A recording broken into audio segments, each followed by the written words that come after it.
कृष्णाय वासुदेवाय हरये परमात्मने प्रणतः क्लेशनाशाय गोविन्दाय नमो नमः। अज्ञानतिमिरान्धस्य ज्ञानाञ्जनशलाकया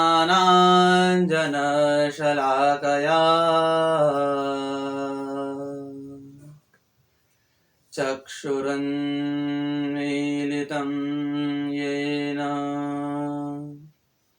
तस्मै श्रीगुरवे नमः।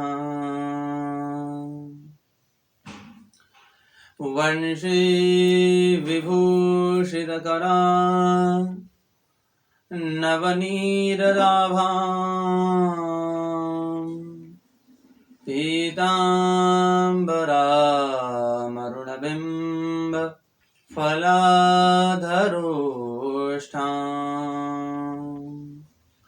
पूर्णेन्दुसुन्दरमुखा दरविन्दनेत्राम् कृष्णात् परं किमपि तत्त्वमहं न जाने। वाणीयं विनिधाय मौलिफलके पाणिमनोहारिणी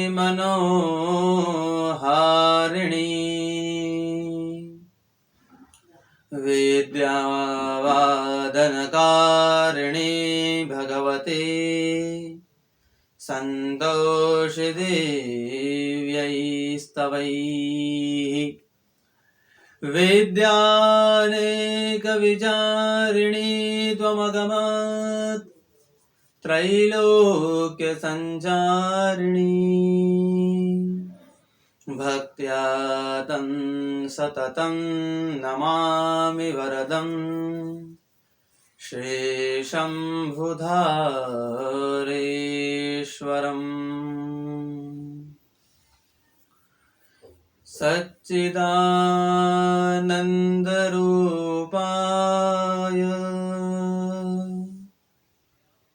विश्वोत्पत्त्यादिहेतवे तापत्रयविनाशाय श्रीकृष्णाय वयं नुमः। हरे कृष्ण कृष्ण कृष्ण हरे हरे, हरे राम राम राम हरे हरे। सद्गुरुदेव भगवान की जय। गोपाल कृष्ण भगवान की जय। श्री राधा रानी सरकार की जय। श्रीमद्भागवत महापुराण की जय। श्री सुखदेव जी महाराज की जय। श्री वेदव्यास जी महाराज की जय। जय जय श्री राधे, जय जय श्री राधे, जय जय श्री राधे। नमः पार्वती पतये, हर हर महादेव हर।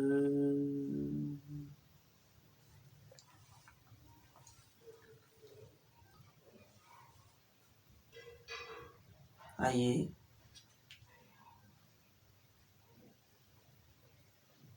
चित्त सा सिंधु अकारण करुणा वृणालय सर्वस्व भगवान श्री राधा गोविंद जी के चरण कमलों का ध्यान करते हुए इस पावन श्रीमद् भागवत ज्ञान गंगा में प्रवेश करें। YouTube के माध्यम से कथा को श्रवण कर रहे सभी हरि भक्तों, वैष्णव जनों के चरणों में व्यासपीठ की ओर से आप सभी को मेरा प्रणाम। आज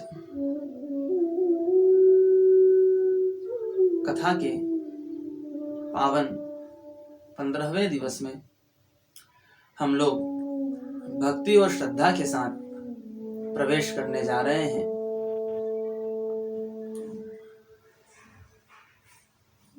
विगत 14 दिनों से हम लोगों ने भागवत की महिमा को सुना।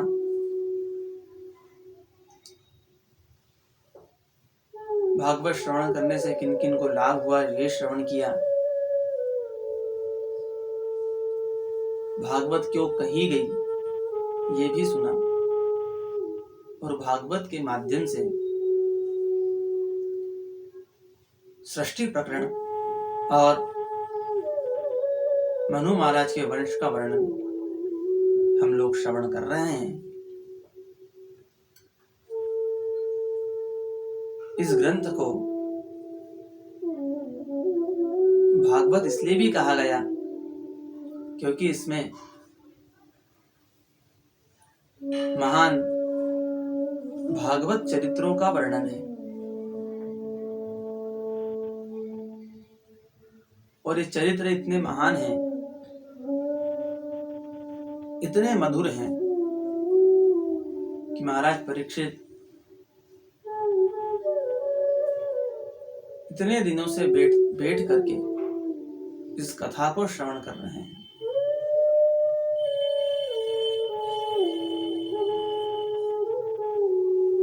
महाराज मनु के 3 कन्याओं के वंश का वर्णन तो हम लोगों ने श्रवण किया। अब विदुर जी मैत्रेय जी से पूछ रहे हैं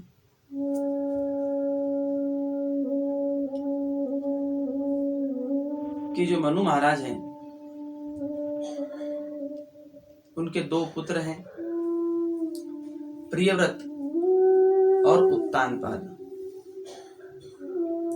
तो उनके वंश का वर्णन हम लोग श्रवण करना चाह रहे हैं।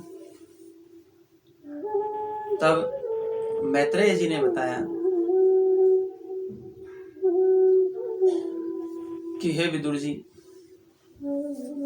मनु महाराज के एक पुत्र हैं जिनका नाम है उत्तानपाद। इन उत्तानपाद के वंश का वर्णन आज मैं आपसे कहता हूं।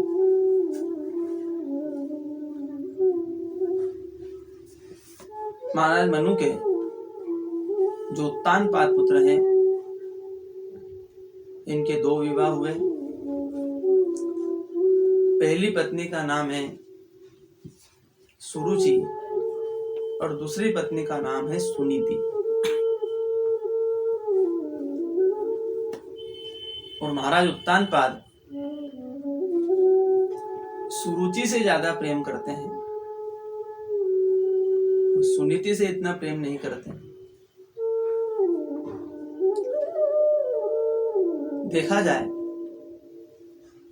तो जो जीव मात्र है वही उत्तानपाद है। भागवत में जितने भी नाम आए हैं वो किसी विशेष कारण से रखे गए हैं।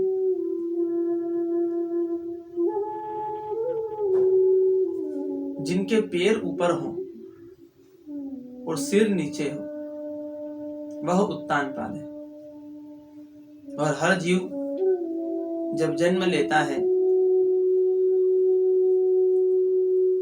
तो पैर ऊपर रहते हैं और सिर नीचे रहता है।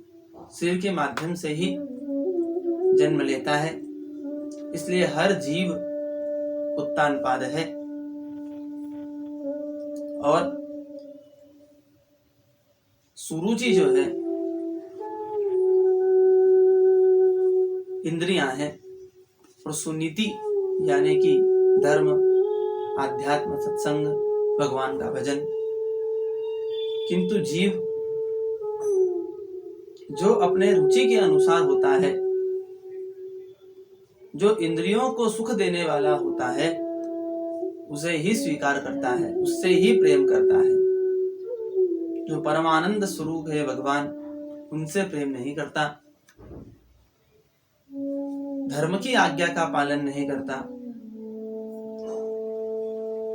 और उत्तानपाद महाराज भी सुरुचि से अधिक प्रेम करते हैं। किंतु जो इंद्रिय सुख है, जो सांसारिक सुख है, वो क्षणिक है, जबकि जो ब्रह्मानंद है वो सदैव रहने वाला है।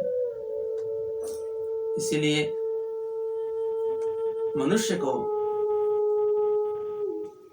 नीतियों से प्रेम करना चाहिए। कोई भी आचरण करे तो नीति के अनुसार करे। किंतु मनुष्य धर्म के मार्ग पर चलता नहीं और इन सांसारिक सुखोपभोग को भोगता है और कष्ट पाता है। महाराज उत्तानपाद के सुरुचि से एक पुत्र हुए, जिनका नाम है उत्तम, और सुनीति के एक पुत्र हैं जो ध्रुव महाराज हुए। एक बार महाराज उत्तानपाद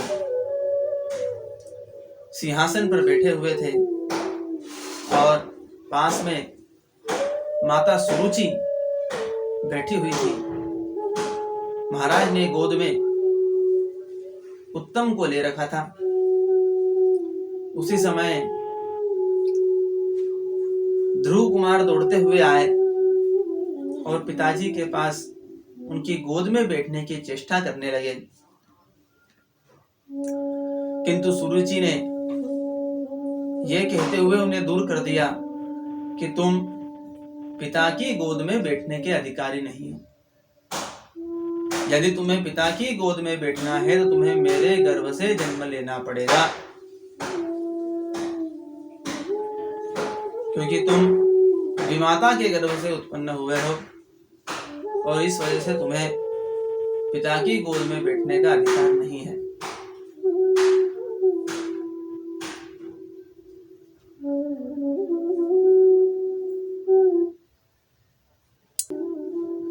सुरुचि ने ध्रुव कुमार को कहा कि यदि तुम पिता की गोद में बैठना चाहते हो तो पहले वन में जाकर के तपस्या करो, और जब भगवान प्रसन्न हो, भगवान प्रकट हो, तो उनसे ये मांगना कि मैं अपने विमाता के गर्भ से जन्म लूं, और जब तुम मेरे गर्भ से जन्म लोगे तभी तुम पिता की गोद में बैठने के अधिकारी रहोगे।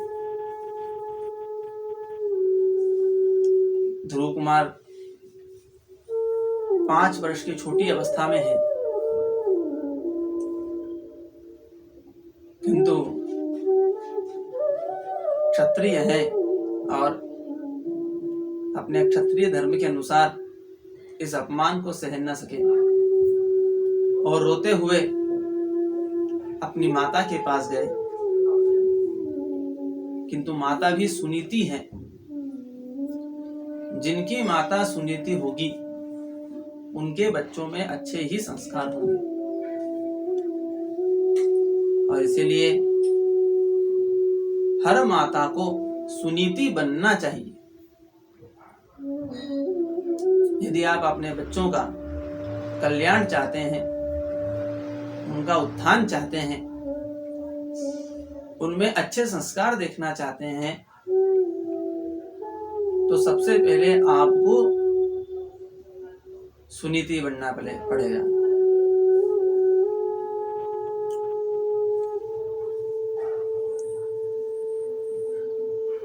एक बार एक महिला जिसे खटाई खाने का बहुत शौक था, तो हर चीज में नींबू डाल करके खाती। सब लोग उसे मना करते, किंतु उसने उस ओर कभी ध्यान ही नहीं दिया। सदैव हर चीज में नींबू डाल करके खाती। थोड़े समय बाद उसका विवाह हुआ और पुत्र हुआ। पहले तो कई बार नींबू छोड़ने का प्रयास किया, किंतु प्रयास करने के बाद भी नहीं छूटा। पुत्र हुआ और पुत्र को बहुत ज्यादा कफजन्य व्याधियां होने लगी। चिकित्सक को दिखाया और चिकित्सक ने कहा कि इस बालक को खटाई से दूर रखना है, नींबू आदि से दूर रखना है। तो पहले तो माता बहुत ही नींबू खाती थी, किंतु जब चिकित्सक ने ये बात कही कि पुत्र को इससे दूर रखना है, तो माता का खटाई खाना, नींबू खाना स्वतः ही छूट गया। तो जहां प्रेम होता है वहां छोड़ना नहीं पड़ता, छूट जाता है। और यदि आप अपने बच्चों से प्रेम करते हैं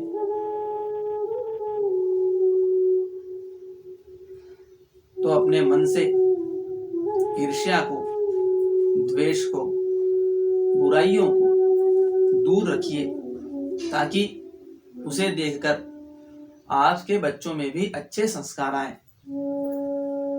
और इसीलिए हर माता को सुनीति बनने का प्रयास करना चाहिए। बालक ध्रुव दौड़ते हुए माता सुनीति के पास गए और रोने लगे,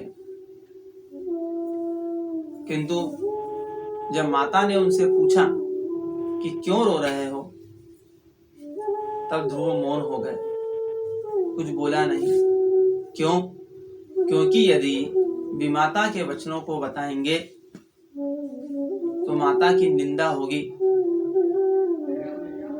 और बालक को अपने माता पिता की निंदा नहीं करना चाहिए।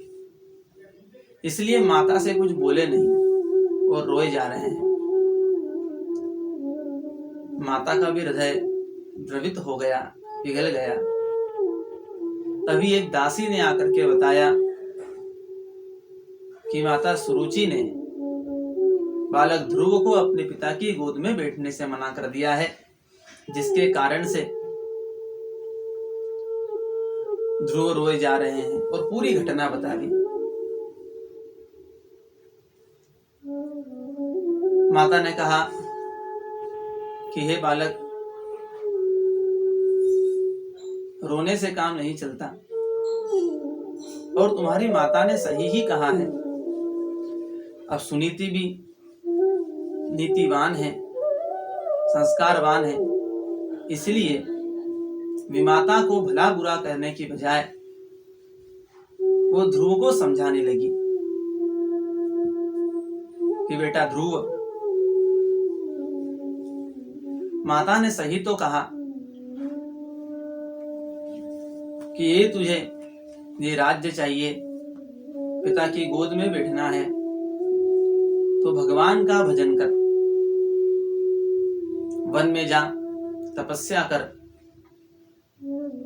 और भगवान को प्राप्त कर, और जब भगवान मिल जाए तो उनसे फिर तू ये सब चीजें मांग लेना। बालक ने कहा कि माता, पिताजी मुझसे भी ईर्ष्या करते हैं और आपसे भी ईर्ष्या करते हैं, तो आप भी मेरे साथ वन में चलिए। किंतु माता ने कहा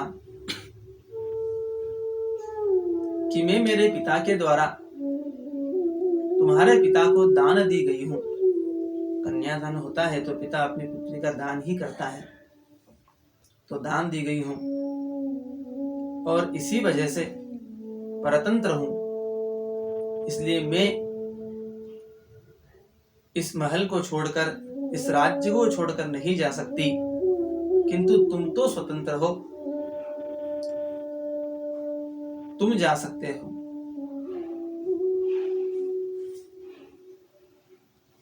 माता सुनीति ने बालक ध्रुव को समझाया, किंतु उसके सामने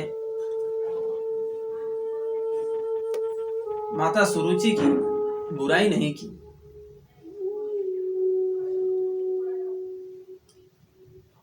बालक ध्रुव ने कहा कि माता, यहाँ तो मैं सबके साथ में रहता हूँ,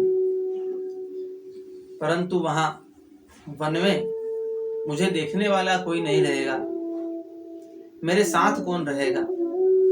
आप न चलेगी तो। माता ने कहा कि बेटा, तू जहां भी जाएगा भगवान सदैव तेरे साथ रहेंगे।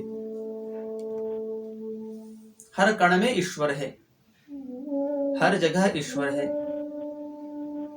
बस देखने की सही दृष्टि चाहिए।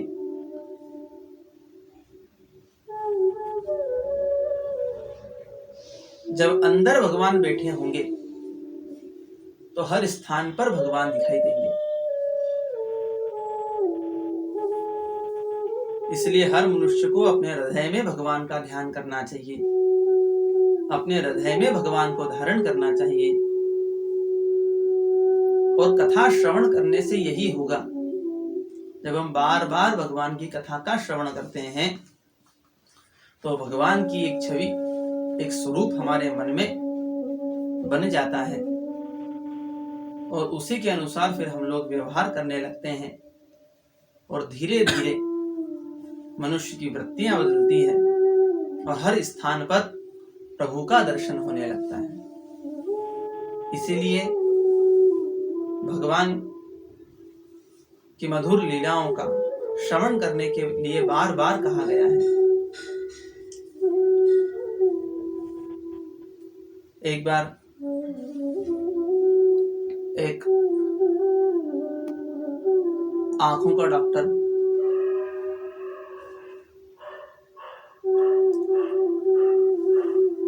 पूरे शहर में उस डॉक्टर की कीर्ति थी, बड़ी लंबी लाइन लगती। बहुत से लोग अपनी आंखों की जांच करवाने के लिए उस डॉक्टर के पास जाते और आंखों की जांच करवाते। एक बार एक व्यक्ति भी गया तो उसने देखा कि जो पहला नंबर है, पहला पेशेंट मरीज डॉक्टर के पास गया, डॉक्टर ने तो बिठाया और सामने एक बोर्ड रख दिया जिसपे कुछ अक्षर लिखे हुए थे। डॉक्टर चश्मा पहना था, पहले लेंस बदलता और पूछता कि पढ़ पा रहे हो? पढ़ो। व्यक्ति नहीं पढ़ पाता, फिर लेंस चेंज करता, फिर पढ़ने का कहता। ऐसा ही होता है जब हम लोग डॉक्टर के पास जाते हैं आंखों के, तो डॉक्टर यही करता है, बार बार लेंस बदल करके पढ़ने के लिए कहता है। तो उस व्यक्ति से फिर लेंस बदले, फिर पूछा कि पढ़कर दिखाओ। एक दो बार लेंस बदलते और व्यक्ति पढ़ने लग जाता। अगला पेशेंट आया, उसके साथ भी यही किया। एक बार लेंस बदले, पढ़ाया, नहीं पढ़ पाया, फिर लेंस बदले, फिर पढ़ाया, नहीं पढ़ पाया, तीसरी बार लेंस बदले, पढ़ाया तो पढ़ लिया। ऐसे पेशेंट आते जाते और 2-3 बार में तो वो पढ़ने लग जाते। अब ये जो व्यक्ति वहां गया हुआ था, इसकी बारी आई। डॉक्टर ने एक लेंस बदला, पूछा कि पढ़ो। व्यक्ति बोलता कुछ दिखाई नहीं दे रहा है। कुछ समझ नहीं आ रहा। वो लेंस निकाला, दूसरा लेंस लगाया, फिर कहा पढ़ो, तो उसने कहा कि नहीं नहीं नहीं, बिल्कुल समझ में नहीं आ रहा। डॉक्टर ने दूसरा लेंस निकाला, तीसरा लगाया, फिर पूछा कि फिर पढ़ो, तो देखिए नहीं पढ़ पा रहा हूं। डॉक्टर ने तीसरा निकाला, चौथा लगाया, पांचवा लगाया, छठा लगाया, सातवां लगाया, सबसे बड़ा लेंस भी लगा लिया और फिर कहा पढ़ो, तो व्यक्ति बोला कि नहीं पढ़ पा रहा हूं। तब डॉक्टर ने उससे पूछा कि पढ़ना जानते भी हो? तो व्यक्ति ने कहा कि पढ़ना जानता होता तो यहाँ क्यों आता? मैंने तो ये सुना था कि डॉक्टर 2-3 लेंस बदल के पढ़ना बता देते हैं, व्यक्ति पढ़ने लग जाता है, इसीलिए मैं आपके पास आया था।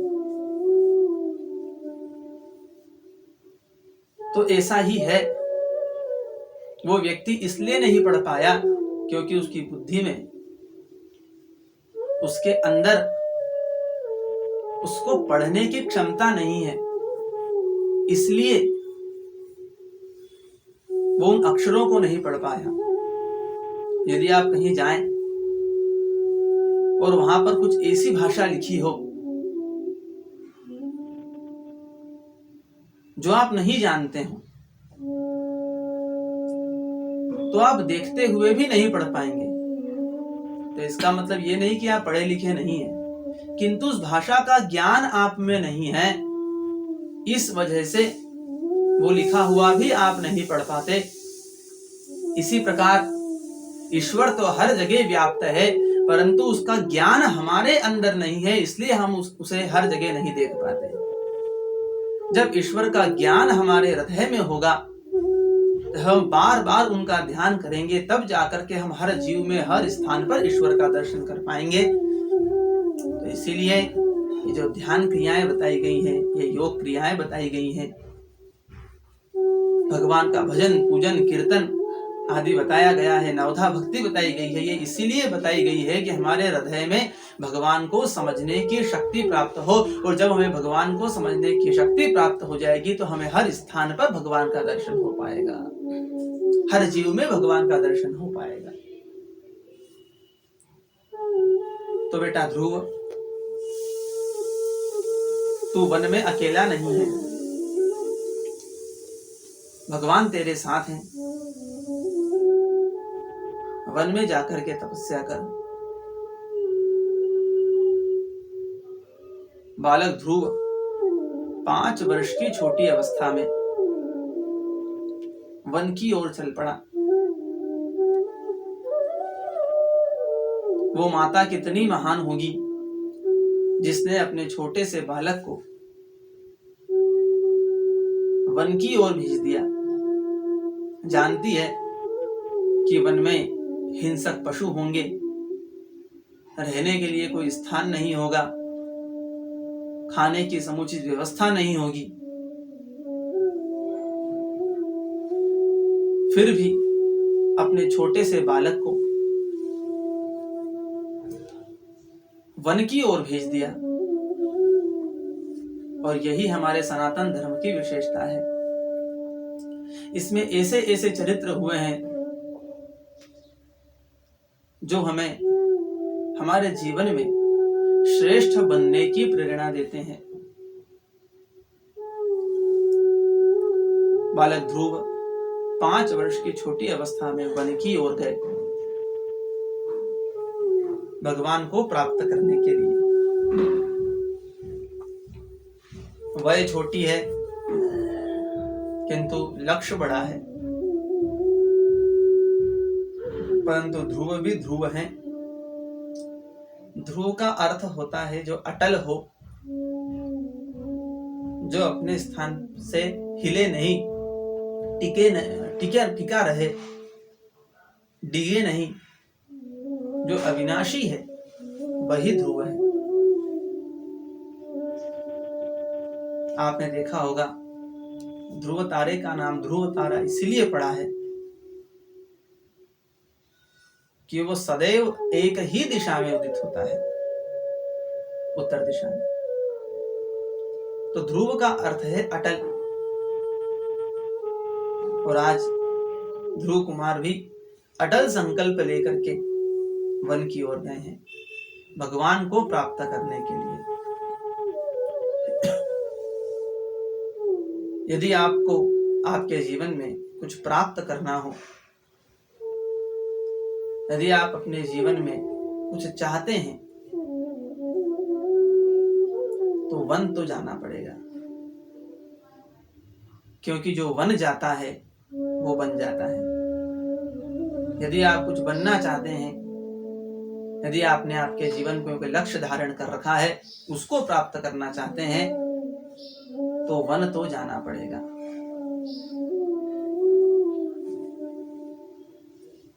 हम लोगों ने पुरानी कथा में सुना था कि नारद जी भगवत प्राप्ति के लिए जब पूर्व जन्म का वृत्तांत सुना था नारद जी का, तो उसमें श्रवण किया था कि नारद जी भगवत प्राप्ति के लिए वन की ओर गए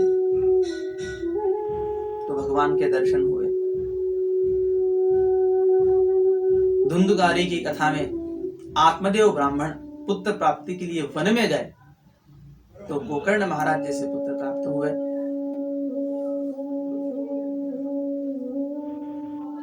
भगवान राम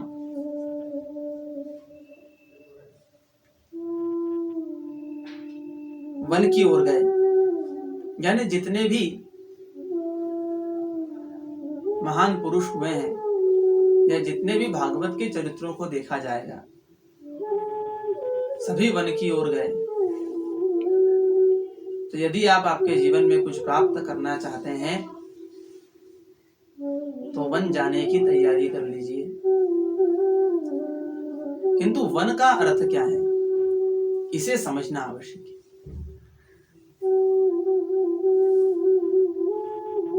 वन का अर्थ है त्याग। जब आप कोई व्यक्ति वन में जाता है तो वहां पर उसे कोई सुविधाएं नहीं मिलती। ध्रुव कुमार वन में गए, न वहां पर रहने का स्थान, न कोई भोजन के संसाधन, रक्षा के कोई उपकरण भी नहीं, फिर भी सब कुछ त्याग करके वन की ओर गए। तो वन का अर्थ है त्याग। यदि आप जीवन में कुछ प्राप्त करना चाहते हैं तो आपको त्याग भी करना पड़ेगा, संसाधनों को छोड़ना पड़ेगा, सुविधाओं को छोड़ना पड़ेगा। विद्यार्थी बड़े होते हैं, पढ़ने के लिए दूसरे शहरों में जाते हैं, तो ये भी एक प्रकार का वनगमन ही है। जब व्यक्ति कुछ प्राप्त करने के लिए अपने घर से दूर जाता है, त्याग करता हुआ, बिना सुविधाओं की परवाह किए हुए, तो वही वनगमन है। अपने घर से दूर विद्यार्थी पढ़ने के लिए जाते हैं और विद्यार्थी के जो 5 लक्षण बताए गए हैं, काकचेष्टा, बकोध्यानम, श्वाम निद्रा तथैव च, अल्पाहारी, गृह त्यागी, विद्यार्थी 5 लक्षण। विद्यार्थी कौन होता है? जिसमें कौवे के समान चेष्टा हो,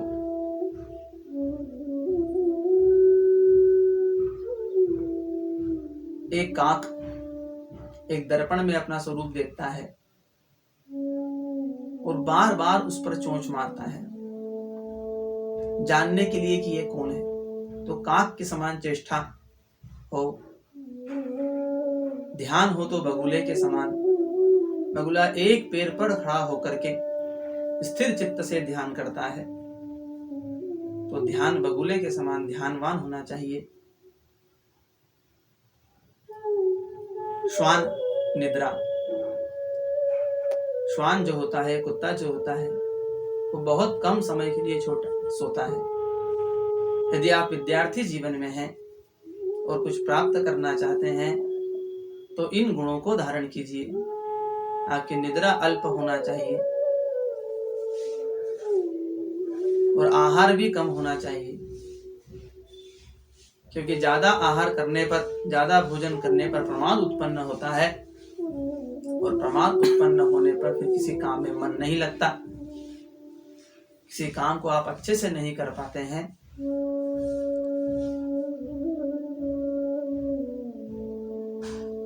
तो अल्पाहारी और गृह त्यागी, गृह त्यागी होना चाहिए, यानी कि घर को छोड़ करके, इस घर के मोह को छोड़ करके जो अध्ययन करता है वही विद्यार्थी है। और यदि आप गौर करेंगे तो पाएंगे कि एक योगी, एक सन्यासी की भी यही अवस्थाएं हैं। एक सन्यासी भी यही करता है, यही सब लक्षणों को पूरा करता है। उसमें भगवान को जानने की उत्कंठा होती है, वो ध्यान करता है,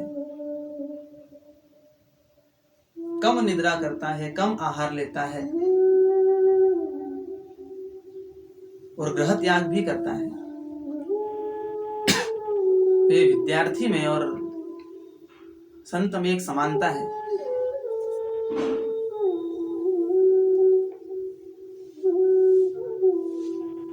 तभी जाकर के विद्यार्थी कुछ प्राप्त करता है और संत भी भगवान को प्राप्त करता है।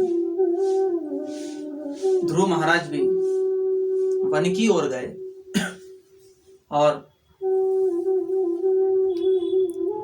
जब मनुष्य किसी वस्तु की प्राप्ति के लिए, किसी लक्ष्य की प्राप्ति के लिए आगे बढ़ता है तो परमेश्वर सदैव उसकी सहायता के लिए तत्पर रहते हैं।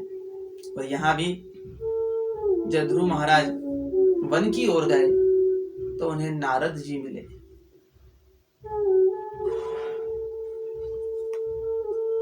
आवश्यकता है आपको प्रयास करने की।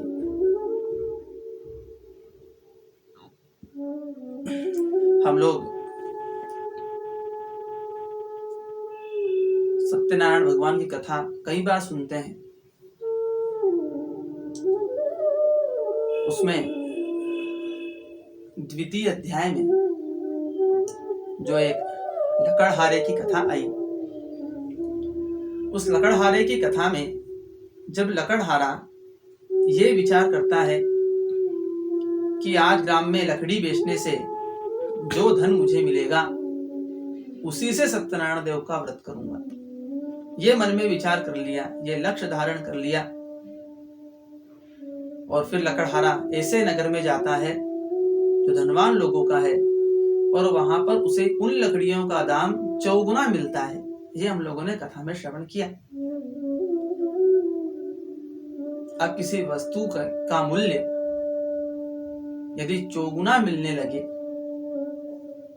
तो मैं सोचता हूं कि यह भगवत कृपा ही है, क्योंकि उसने लक्ष्य धारण किया है, उसने निर्णय कर लिया, उसने संकल्प ले लिया है कि मैं भगवान की कथा कराऊंगा। तो उसे उन्हीं लकड़ियों का मूल्य चौगुना भी मिला। यानी ईश्वर किसी न किसी रूप में आपके संकल्प को साकार करने के लिए या तो स्वयं उपस्थित होते हैं या अपने रूप में किसी को भेज देते हैं। किंतु दृढ़ संकल्प होकर के मनुष्य को कार्य करना पड़ता है। ध्रुव जी ने जब दृढ़ संकल्प कर लिया कि मैं भगवान को प्राप्त करूंगा,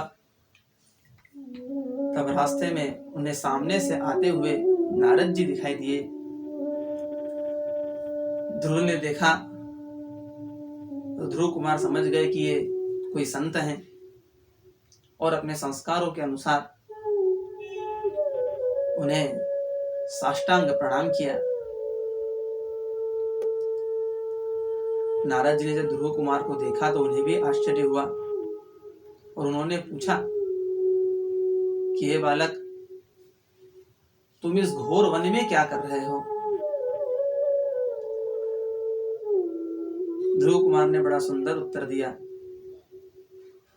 कि मैं भगवान को प्राप्त करने के लिए, तपस्या करने के लिए इस वन में आया हूं। 5 वर्ष के छोटे बालक के मुख से ऐसी बातें सुनकर नारद जी भी हंस पड़े और कहने लगे कि अभी तुम्हारी वय भगवान को प्राप्त करने की नहीं है। अभी तो तुम अपने घर जाओ, अपने माता पिता की सेवा करो, अध्ययन करो, बड़े होकर के शासन करो और उसके बाद फिर आकर के तपस्या करना, तब तुम्हें भगवान जरूर मिलेंगे। भगवान भी परीक्षा लेते हैं।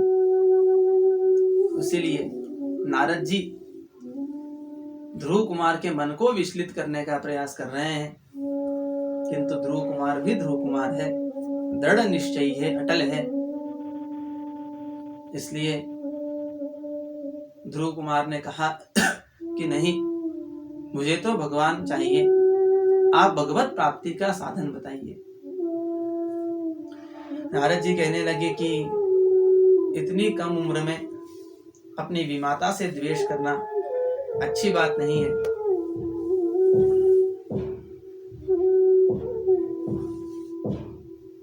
जो मनुष्य गुणवान से प्रेम करता है, ईर्ष्या नहीं करता, गुणहीन पर दया करता है, तिरस्कार नहीं करता और समान से मैत्री करता है, स्पर्धा नहीं करता, उस मनुष्य को जीवन में कभी भी तापों से पीड़ित नहीं होना पड़ता। यदि तुम्हारी विमाता में कोई दुर्गुण है भी तो उनका तिरस्कार करने की बजाय उन पर दया करो और पुनः अपने घर को लौट जाओ। किंतु ध्रुव कुमार नहीं माने।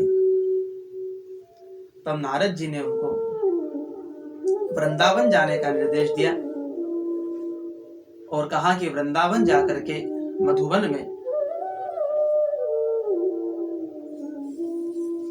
यम नियम आसन का पालन करते हुए भगवान का भजन करो और एक मंत्र दिया, ओम नमो भगवते वासुदेवाय। इस मंत्र का उपदेश दिया और कहा कि हे ध्रुव कुमार, तुम इस द्वादशाक्षर मंत्र का जप करो, जिसके करने से 6 महीने में तुम्हें भगवान अवश्य प्राप्त होंगे। नारद जी की बातें सुनकर ध्रुव कुमार वृंदावन की ओर चल पड़े। उन्हें कोई चिंता नहीं है कि वन में कोई हिंसक पशु मिलेंगे, विभिन्न ऋतुएं आएंगी, उनसे कैसे बचेंगे। किंतु माता की बातों पर दृढ़ विश्वास है कि सदैव भगवान मेरे साथ हैं और इसीलिए निश्चिंत होकर के वन में जा रहे हैं। जब मनुष्य को भगवान पर दृढ़ विश्वास होता है तो फिर उसकी चिंता भगवान करते हैं।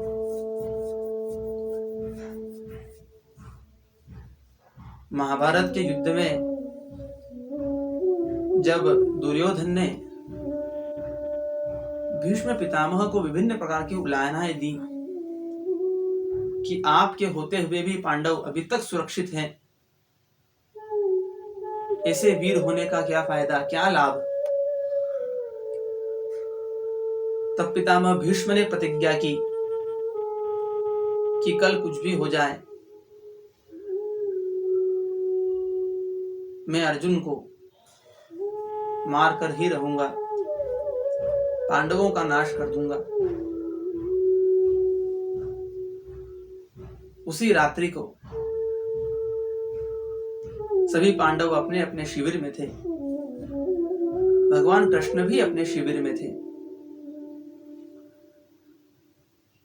किंतु भगवान कृष्ण ने सोचा कि अर्जुन को जाकर के देखता हूं इस समय क्या कर रहा है।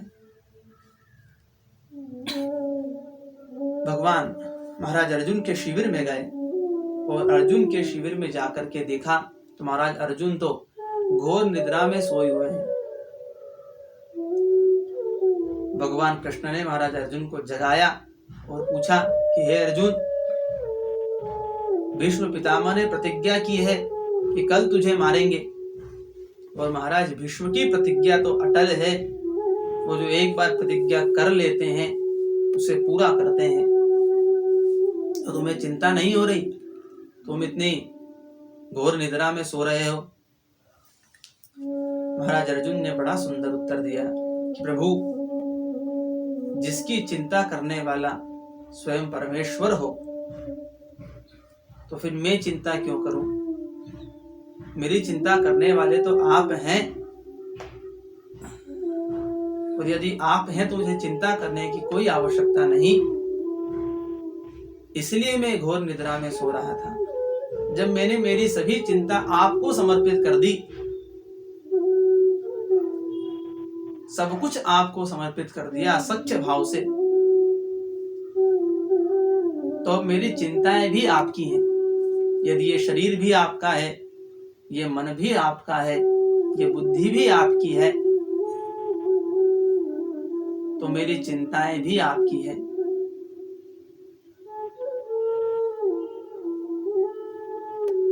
तो यदि मनुष्य अपना सर्वस्व भगवान को अर्पित कर दे तो उसकी हर क्रिया भगवान का पूजन हो जाती है, भगवान की स्तुति हो जाती है, भगवान की आराधना हो जाती है। आत्मा त्वं गिरिजामति सहचरा प्राणा शरीरम ग्रहम पूजा ते विषयोपभोग रचना निद्रा समाधि स्थिति संचारः पदयो प्रदक्षिण विधि स्तोत्राणि सर्वा गिरो यत् यत् कर्म करोमि तत् तदखिलम शंभो तवाराधनम। इस शरीर से जो जो भी क्रियाएं होंगी वो सब आपकी आराधना होगी। यदि मनुष्य ये मान ले तो उसकी चिंताएं भी भगवान की हो जाती हैं और उसकी चिंता भगवान करते हैं। तो जब माता ने ये कहा है कि तेरी चिंता करने वाले भगवान हैं, तो फिर मैं क्यों चिंता करूं, ऐसा सोचकर के ध्रुव कुमार वन की ओर गए, वृंदावन में गए। वृंदावन में एक पेड़ पर खड़े होकर के इस ओम नमो भगवते वासुदेवाय द्वादशाक्षर मंत्र का निरंतर जप करने लगे। पहले मास में 3-3 दिन छोड़कर कंदमूल फल खाने लगे। अगले महीने 6 दिन छोड़कर पत्ते खा करके रहने लगे। तीसरे महीने में 9 दिन के अंतर से जल पी करके तपस्या करने लगे।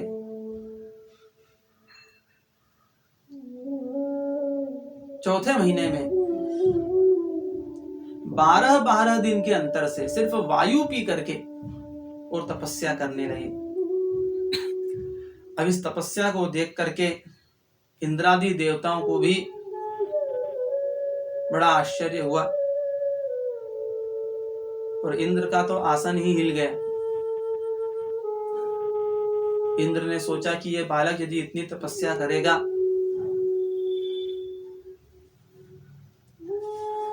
तो फिर मेरी तपस्या इसके आगे कम पड़ जाएगी और कहीं भगवान प्रसन्न होकर के इसे इंद्र मेरा आसन ना दे दे। तो ये सोच करके इंद्र आदि देवताओं ने ध्रुव पर विभिन्न प्रकार की माया का प्रयोग किया, विभिन्न हिंसक पशु भेजे विभिन्न मधुर भोजन सामग्री भेजी, किंतु ध्रुव कुमार अपनी साधना में इतने लीन कि सामने कोई हिंसक पशु भी आ जाए तो उन्हें ज्ञात नहीं। सुगंधित मधुर भोजन भी आया तो भी ध्रुव कुमार को पता ही नहीं चला।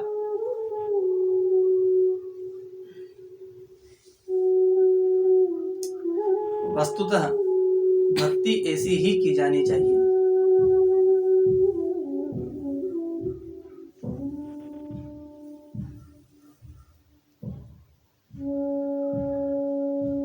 एकाग्र चित्त होकर के, फिर उसमें यदि आपके पास भी कोई व्यक्ति आ जाए तो उसका भान आपको नहीं होना चाहिए, क्योंकि जब मन का संबंध परमात्मा से हो जाता है तो फिर ये संसार छूट जाता है, इस संसार का भान नहीं रहता।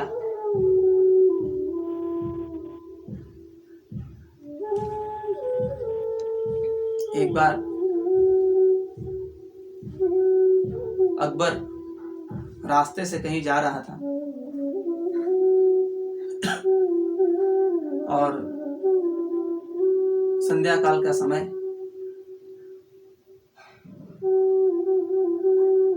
आराधना का समय हो गया, नमाज का समय हो गया, तो उसी स्थान पर बैठ करके, रास्ते में ही बैठ करके और घुटनों के बल बैठ करके नमाज अदा करने लग गया।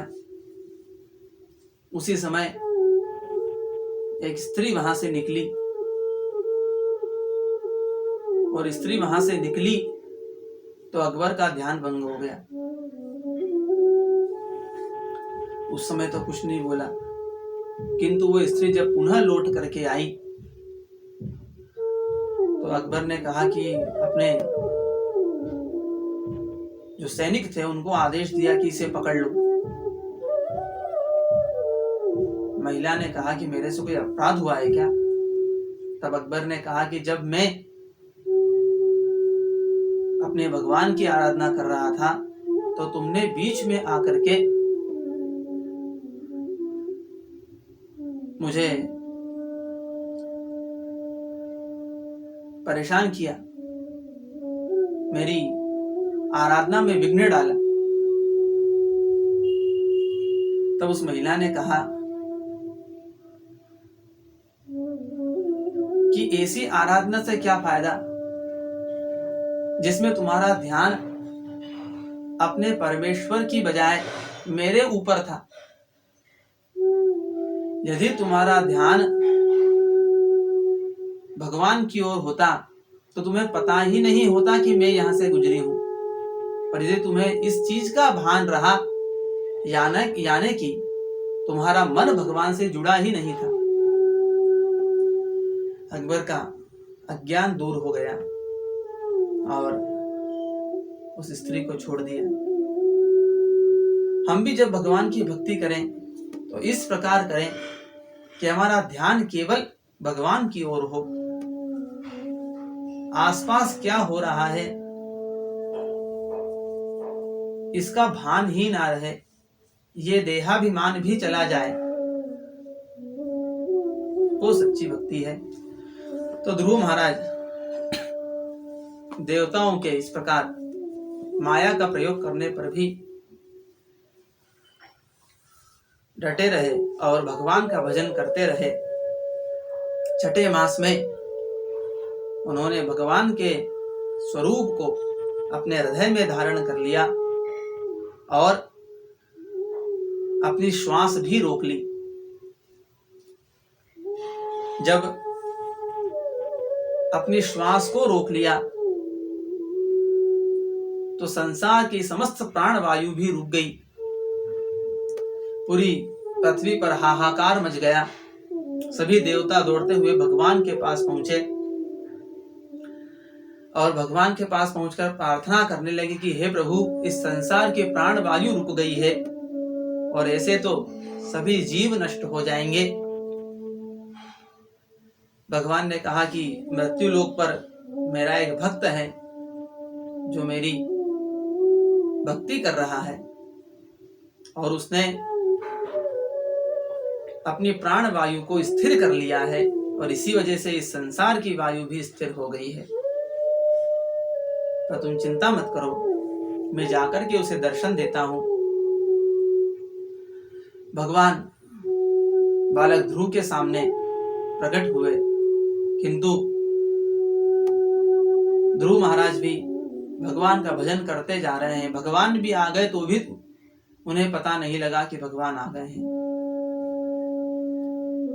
तो भगवान ने जब ये देखा तो ध्रुव महाराज के हृदय से अपनी छवि खींच ली और जैसे ही ध्रुव महाराज के हृदय से भगवान की छवि गई, वैसे ही छटपटाकर आंखें खोल दी और देखा तो सामने भगवान का दर्शन हुआ। जो भक्त सच्चे हृदय से भगवान की भक्ति करता है उसे भगवान के पास नहीं जाना पड़ता, भगवान स्वयं उसके पास आते हैं। और यहां भी यही हुआ है, भगवान स्वयं ध्रुव महाराज को दर्शन देने के लिए पहुंचे, किंतु भगवान को देख करके ध्रुव महाराज इतने भाव विह्वल हो गए कि उनके मुख से शब्द नहीं निकले, वाणी चली गई। तब भगवान ने अपने शंख का स्पर्श महाराज ध्रुव के कपोल से किया और जैसे ही कपोलों से शंख का स्पर्श हुआ, जो सुप्त वाणी थी वो जागृत हो गई और ध्रुव महाराज ने भगवान की सुंदर स्तुति की। भगवान ने कहा कि हे ध्रुव, मैं तुम्हारी भक्ति से प्रसन्न हुआ हूं, मैं तुम्हें वरदान देता हूं कि तुम 36,000 वर्षों तक इस पृथ्वी का शासन करोगे और अंत में मेरे धाम को प्राप्त करोगे। ऐसा कहकर भगवान अंतर ध्यान हो गए। महाराज ध्रुव भी सोचने लगे और अपने आप को कोसने लगे कि ये मैंने क्या कर दिया। भगवान मेरे सामने आए थे, किंतु मैं भगवान के इस परम धाम को नहीं मांग सका और ये संसार भगवान ने मुझे दे दिया। मैं तो इस संसार को चाहता ही नहीं था, मैं तो सिर्फ भगवान को चाहता था। ऐसा सोचते हुए पुनः अपने नगर को लौट गए। इधर नारद जी ने महाराज उत्तानपाद को जाकर के बताया कि ध्रुव कुमार अपने नगर को लौट रहे हैं। ऐसा सुनते ही पूरे नगर को सजा दिया गया, वाद्य बजने लगे, सुगंधित फूलों से सज्जा की गई और जैसे ही ध्रुव महाराज पहुंचे वैसे ही महाराज उत्तानपाद ने उनको गले से लगा लिया, रोने लग गए कि मैंने तुमको बड़ा भारी कष्ट दिया, दुख दिया, मुझे तो इस संसार में रहने का अधिकार ही नहीं है। ऐसा कहते हुए गले से लगा लिया, रोने लग गए, कंठ अवरुद्ध हो गया।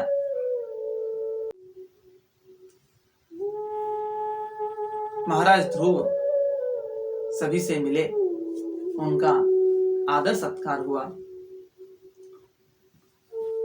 कुछ समय बीता और कुछ समय बीतने के बाद जब महाराज उत्तानपाद वृद्ध हुए तो उन्होंने महाराज ध्रुव को अपना राज सिंहासन सौंप करके वन की ओर चले गए और महाराज ध्रुव ने 36,000 वर्षों तक इस पृथ्वी पर शासन किया है और उसके बाद में भगवान के परम धाम को पहुंचे।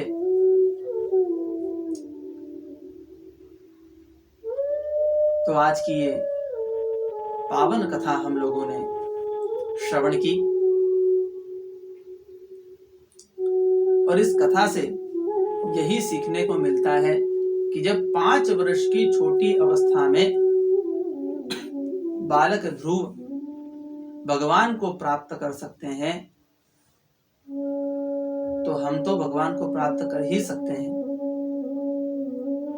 और भगवान को प्राप्त करने के लिए किसी साधन की आवश्यकता नहीं है, कोई निश्चित उम्र की आवश्यकता नहीं है, कोई निश्चित गुण की आवश्यकता नहीं है, कोई निश्चित स्वरूप की आवश्यकता नहीं है, कोई धन की आवश्यकता नहीं है। क्योंकि इस भागवत में जितने भी चरित्र आए हैं उन सभी को अगर देखें तो उन्होंने सिर्फ निर्मल मन से भक्ति की है।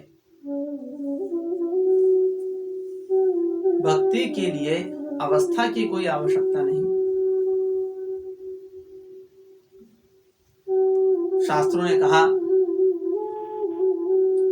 व्याधस्याचरणं ध्रुवस्य च वयो विद्या गजेन्द्रस्य का जातिर्विदुरस्य यादवपते रुग्रस्य किं पौरुषम् कुब्जायाः किमु तत्र रूपमधिकम् किं तत्सुदां नोधनम् भक्त्या तुष्यति केवलं परमया भक्ति प्रियो माधव। भगवान यदि आचरण से प्रसन्न होते तो जिस व्याधे ने भगवान को मारा, तीर मारा, उसका कोई आचरण श्रेष्ठ नहीं था, फिर भी भगवान ने उसे परम गति दे दी। यदि निश्चित आयु पर प्रसन्न होते, तुम्हारा ध्रुव की कोई आयु निश्चित नहीं, 5 वर्ष की छोटी अवस्था में भगवान का भजन किया और भगवान को प्राप्त हुए। गजेंद्र जो एक गज था, जिसमें विद्या की कमी थी, ज्ञान नहीं था, फिर भी भगवान प्रसन्न हुए और अपने परम धाम को प्राप्त किया। विदुर जी की कोई जाति नहीं, कोई एक श्रेष्ठ जाति में जन्म नहीं लिया, फिर भी भगवान को प्राप्त हुए।